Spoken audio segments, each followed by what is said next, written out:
Here's a few behind the scenes stories from the NBA Finals commercial I was in earlier this year. To start, my audition was a pretty tall order of having to mimic Michael Jordan's iconic NBA Finals shot, which apparently I did well enough because they gave me the role. Next, I ended up at Wardrobe where I tried on dozens of outfits for hours, ranging from vintage to baggy streetwear, and even this big gold chain bracelet, which thankfully they ended up not using. They landed on a black and red flannel, which obviously was a nod to the Chicago Bulls colors, and these Jordans.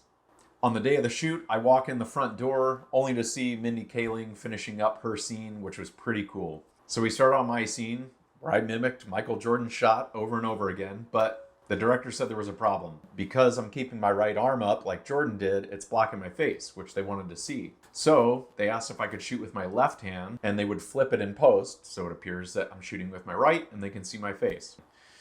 Which honestly felt awkward, but what was I gonna say? No? They gave me some time to practice, and thankfully we were shooting in slow motion, so they only needed a few good frames of that form, which we ended up getting, thankfully.